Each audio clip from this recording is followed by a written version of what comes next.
C'est l'heure de l'information sur EZAE TV. Mesdames et messieurs, bonsoir et bienvenue dans ce journal. Donc voici le sommaire. Distinction honorifique, le président de la Haute Autorité de l'Audiovisuel et de la Communication HAC, Edouard Kokuloko, a été honoré par décret présidentiel à la dignité de Grand Croix de l'Ordre national du Bénin. Par ce même décret présidentiel, 6 autres conseillers de l'institution ont également été distingués. Des précisions dans cette édition. L'Association nationale des communes du Bénin ANCB, présidée par le maire Luc Setonji Atropo, a fait don d'infrastructures aux élèves de l'école primaire publique d'Ayimevo. C'était ce vendredi 22 novembre 2024 dans la commune d'Abomey-Calavi, le film de la cérémonie d'inauguration dans cette édition. Au Sénégal, le raz-de-marée du PASTEF est confirmé. Les résultats officiels viennent d'être proclamés par la Commission nationale de recensement des votes. Le parti d'Ousmane Sonko emporte 130 sièges sur les 165 qui composent le Parlement. Plus de précisions dans un instant.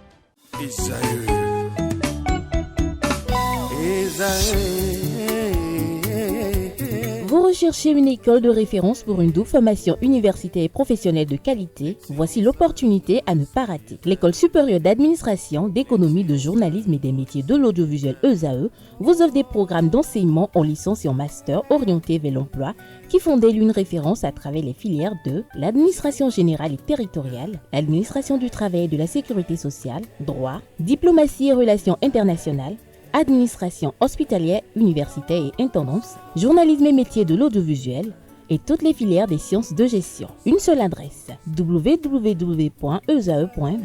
Rendez-vous dès maintenant sur nos campus EZAE Bedjromende au numéro 90 93 65 21 ou au numéro 98 98 14 00. Parakou sur le numéro 52 46 12 12.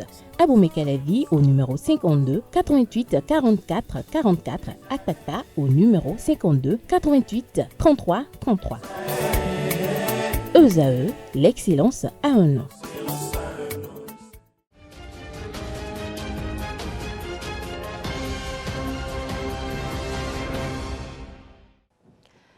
À nouveau, bonsoir. Merci de nous préférer pour vous informer. On démarre cette édition par cette distinction honorifique. Le président de la Haute Autorité de l'Audiovisuel et de la Communication HAC, Edouard Kokuloko, a été honoré par décret présidentiel ce jeudi 21 novembre 2024 à la dignité de Grand Croix de l'Ordre national du Bénin. Déjà grand officier depuis 2021, cette distinction exceptionnelle témoigne de son engagement remarquable au service de la régulation médiatique et de la liberté de presse au Bénin. Par ce même décret présidentiel, 6 autres conseillers de l'institution ont été également distingués.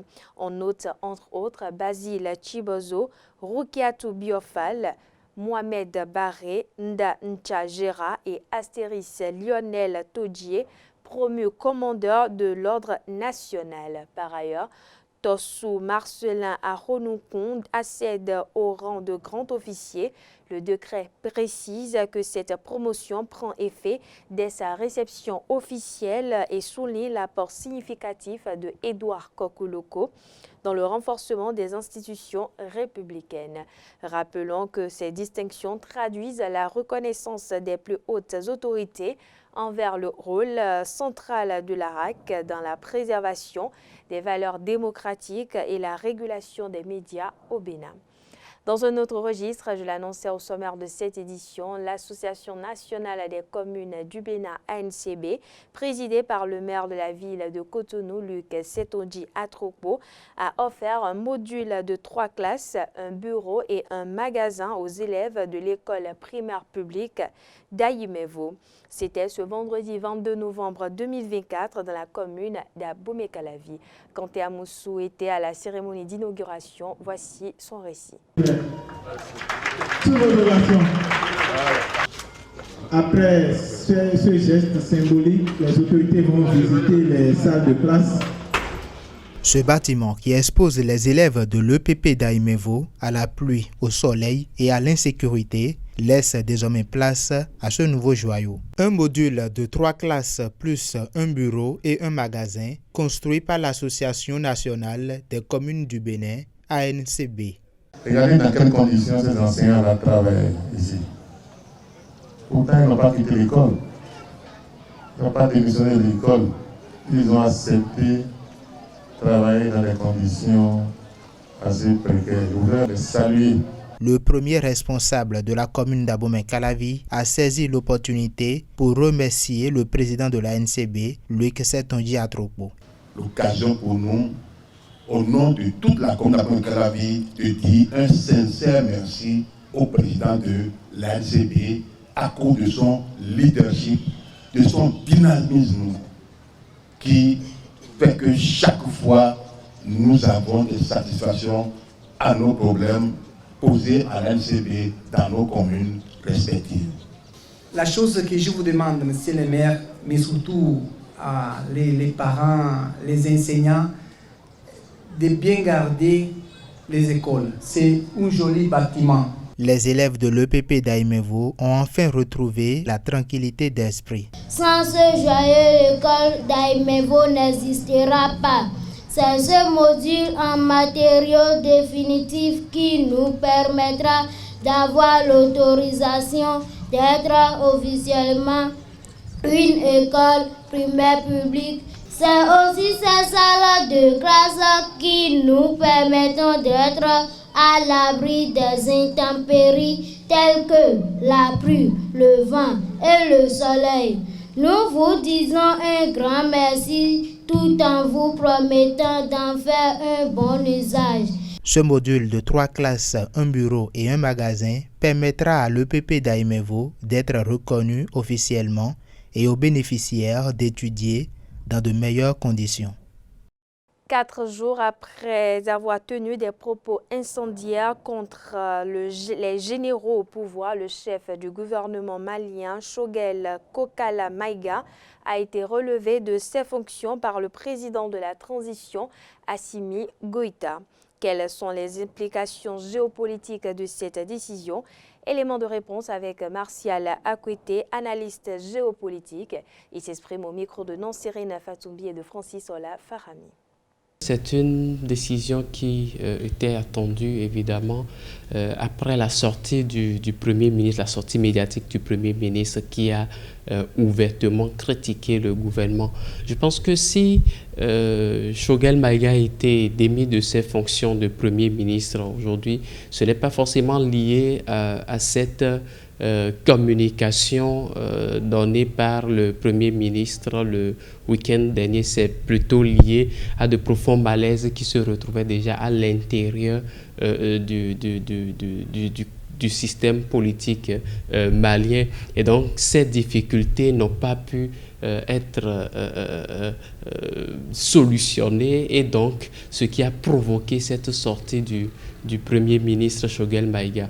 Ce que nous pouvons retenir de ces éléments ou de ce limogeage, c'est quoi? Premièrement, c'est l'incapacité du gouvernement malien ou du pouvoir d'Assimi Goïta à pouvoir réellement tenir les membres du gouvernement, notamment à travers le Premier ministre, parce que quand le Premier ministre a été limogé, c'est tout le gouvernement qui a été limogé. Il va falloir maintenant trouver des personnes capables de former un nouveau gouvernement pour la bonne marche des activités. En dehors de cet élément, il y a également cet aspect que l'on constate très souvent au niveau africain, c'est que des questions de trahison souvent lieu.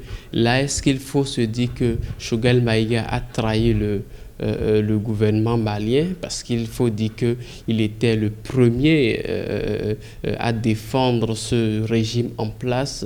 Il a donné plusieurs communications soutenant ce régime, et la raison avancée par Choguel Maïga, c'est que la transition devait être terminée, achevée le 26 mars dernier, mais on a constaté que la transition a été avancé, a été prolongé sans que le ministre ne soit au courant. Et pourquoi est-ce que c'est maintenant il doit réagir?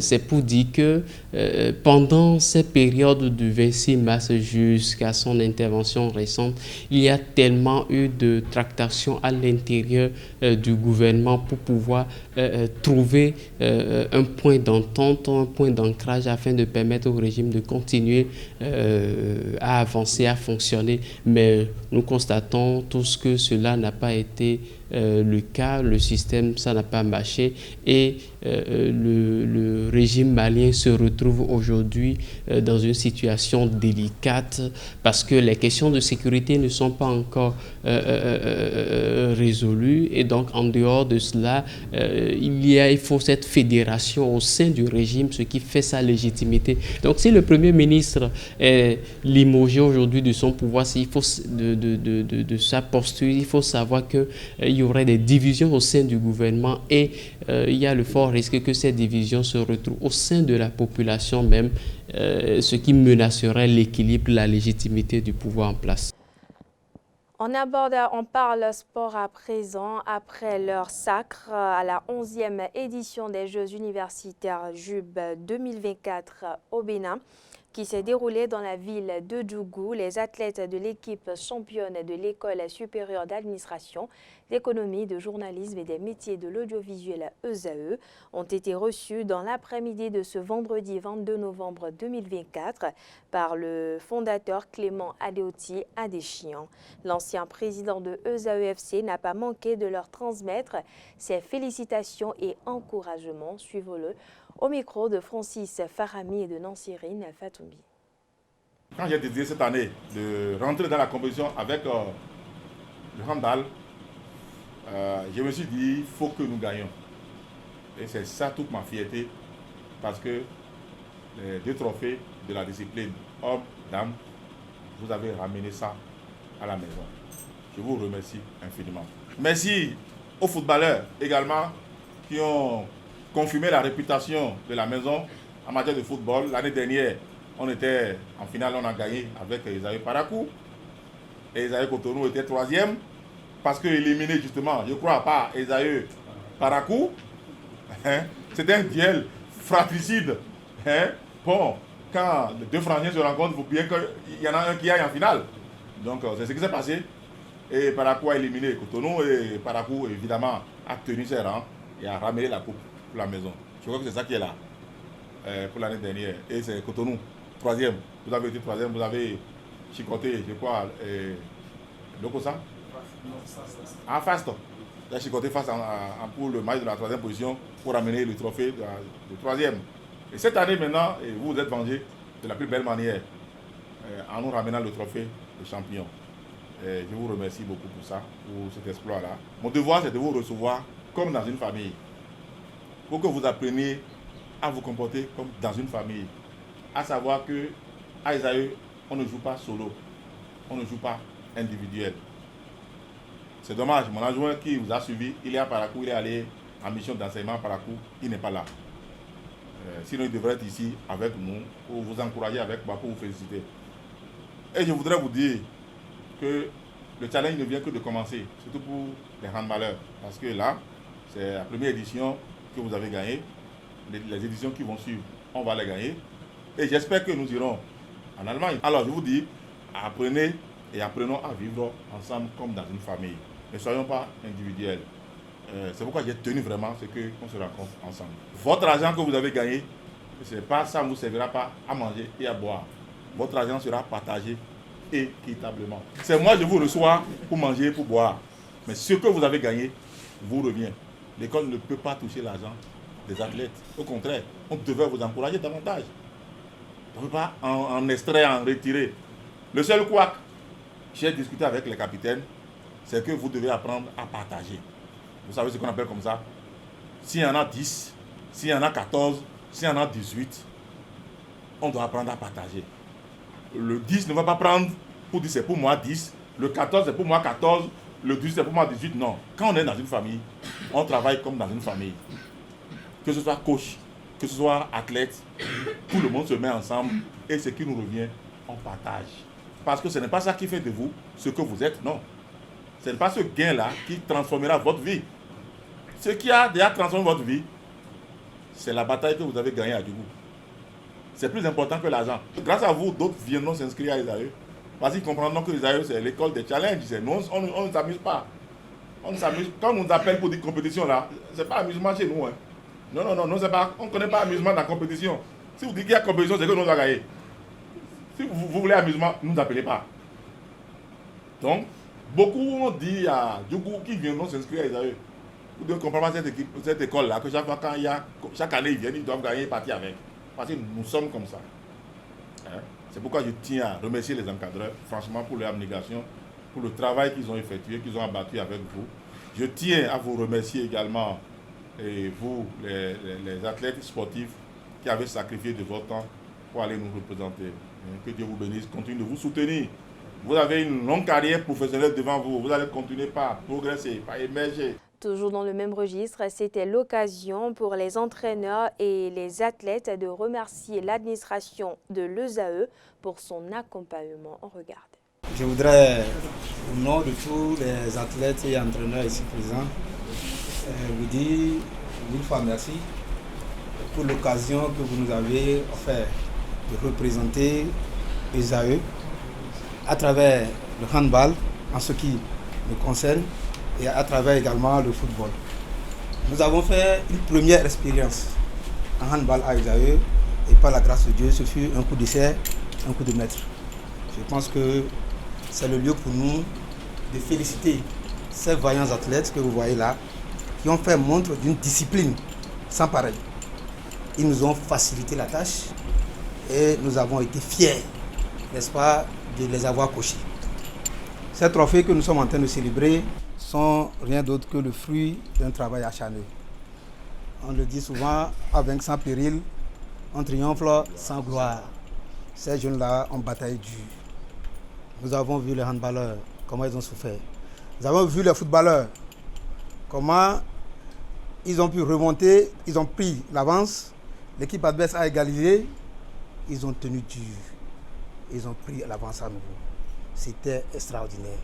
Je pense que vous devez faire un pas fort pour vous-même. C'est l'occasion pour moi personnellement et au nom des handballeurs de remercier la Fédération béninoise de handball qui a facilité, n'est-ce pas, cette collaboration entre ESAE et notre institution qui aujourd'hui a permis de porter une fois encore haut l'étendard du handball. Parce que jadis, les Jeux universitaires, c'est vrai, le handball existait, mais avec la participation de l'ESAE cette année, cela a donné une couleur exceptionnelle. Je remercie les athlètes. Personne ne se faisait la tête. C'était une famille, même avec les footballeurs. Je les remercie de nous avoir tout le temps soutenus pendant cette période, tout le temps. Et je crois que nous allons continuer sur cette lancée. Nous formons une famille de l'ESAE et que dans les fois à venir, on va faire de bonnes choses ensemble. Je remercie le coach Karim pour ce qu'il a déjà dit par rapport aux autres. Je félicite les jeunes footballeurs pour ce qu'ils ont fait parce que le mérite nous revient à tous et aussi les handballeurs, je suis trop content d'eux parce qu'ils sont trop forts. J'ai suivi leur match, ils sont trop forts, ils étaient tellement au-dessus, donc c'est bien. Au nom de mes coéquipiers et moi, je vous remercie Monsieur le Fondé. Je remercie tout le staff de ESAE qui nous a accompagnés tout au long de la compétition. Je remercie également les coachs. Vraiment, ce n'était pas facile et on a respecté les consignes des coachs et puis ça a donné. Donc du coup, on a promis de revenir avec les trophées et je pense que c'est ce qui a été fait. Nous sommes vraiment impatientes de participer à la compétition internationale. J'espère que nous allons partir. Je remercie les footballeurs. Je remercie les footballeurs, les handballeuses et handballeuses parce que l'harmonie était vraiment chic. Ouais. On s'est soutenus là-bas. Dès que l'autre match, nous nous sommes soutenus. Donc vraiment, je suis impatiente, mes coéquipiers aussi, de participer encore à la compétition qui vont venir après, qu'on va venir après. Merci. Sincèrement, merci beaucoup pour vos efforts fournis à Djougou parce que c'était pas facile. C'était pas du tout facile. Une fois encore, félicitations à vous. Et si nous sommes en joie aujourd'hui, c'est grâce à nos efforts. C'est grâce à nos efforts que nous sommes ici. Vraiment, j'ai pas assez de mots. Je veux juste dire merci. Qui n'est pas content, qui n'est pas content, on va les dégager. Les autres viendront, on va les barrer. Et tout y aller. Kuma, kuma, kuma, kuma. Kuma, kuma, kuma, kuma. Kuma, kuma, kuma, kuma.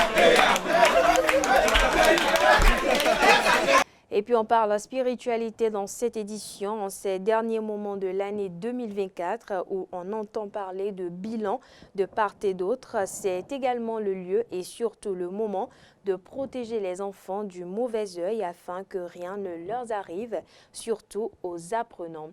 À ce propos, le guide spirituel Florent Avocan édifie sur les précautions à prendre dans ces périodes de fin d'année. On regarde.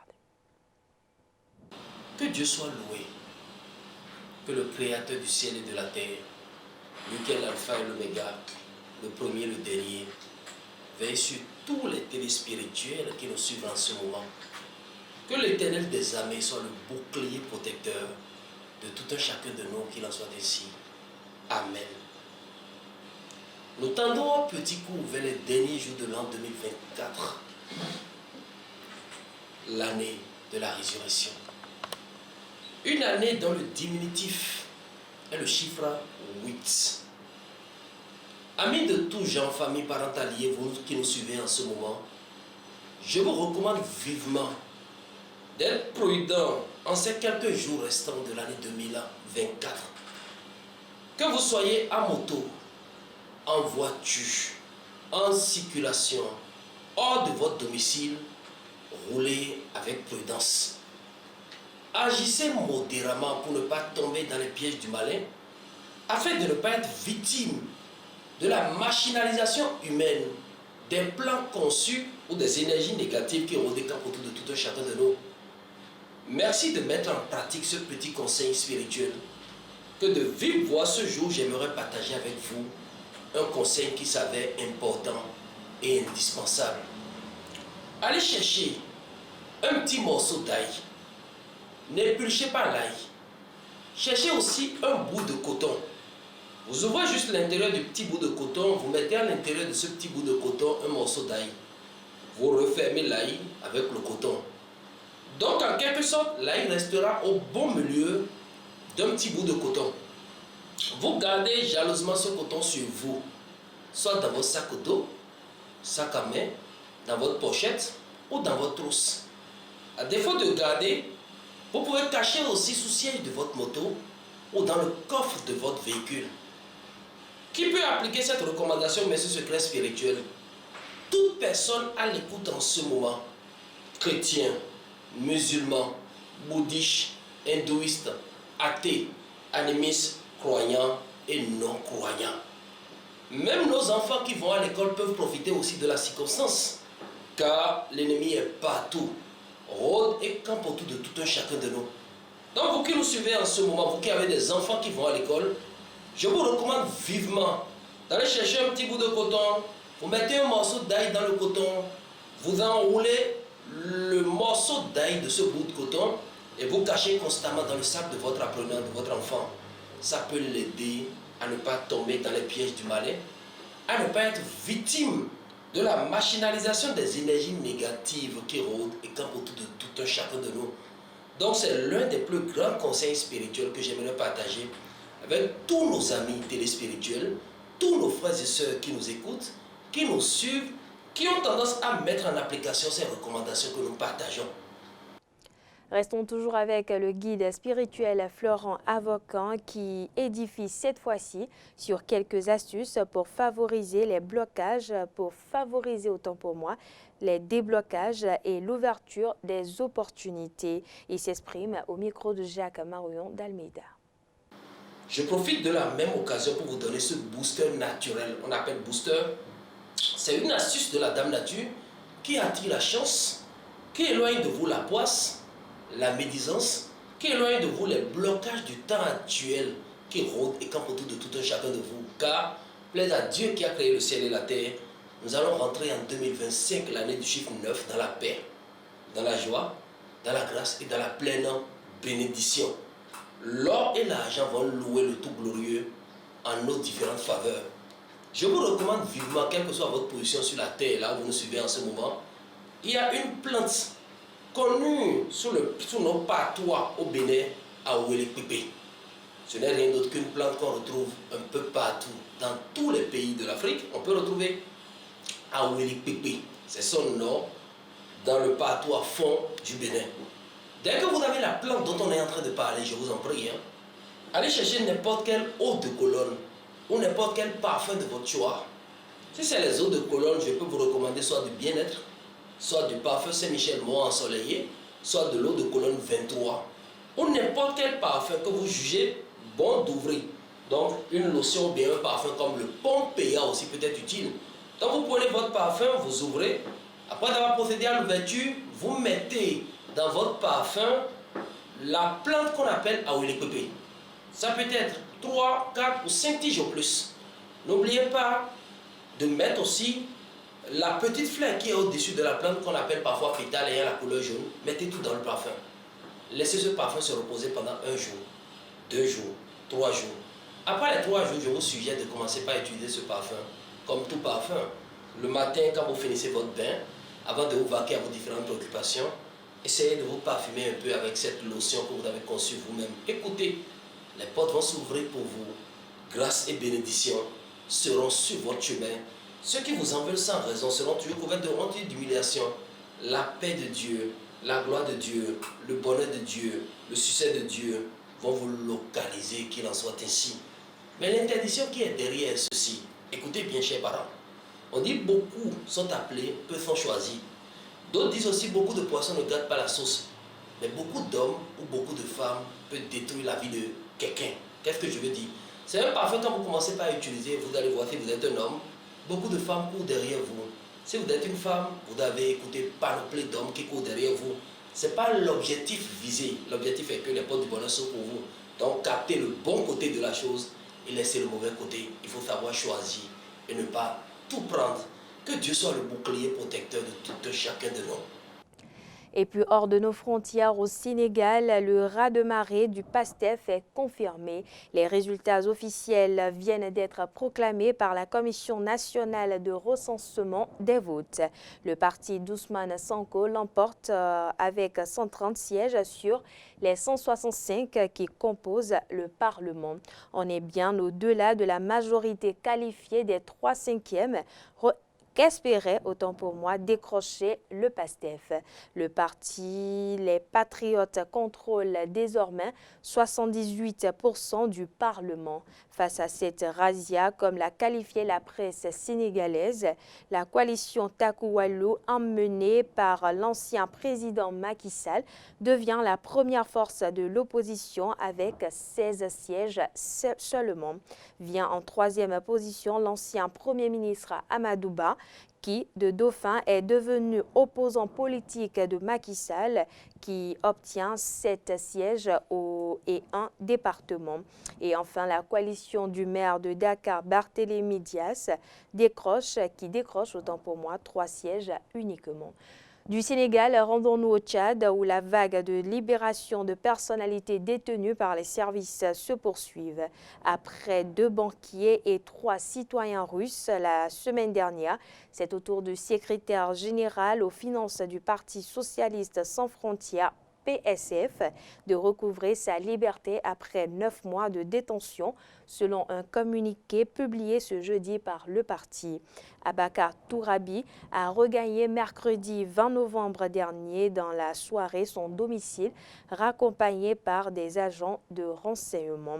Le 27 février, il est blessé par balle lors de son interpellation, alors qu'il est accusé d'avoir saccagé les bureaux de la Cour suprême et d'avoir agressé son président. Le lendemain, des communications sont coupées dans la capitale et l'armée lance à l'arme lourde un assaut contre le siège du parti.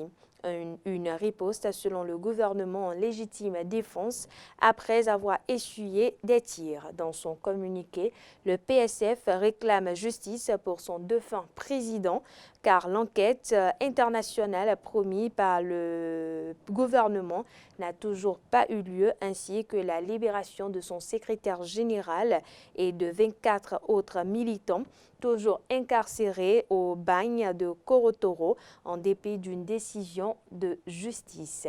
Chers internautes, c'est sur ces mots que prend fin cette édition. Merci de l'avoir suivi, merci de votre fidélité. Belle suite de programmes en compagnie de ESAI TV.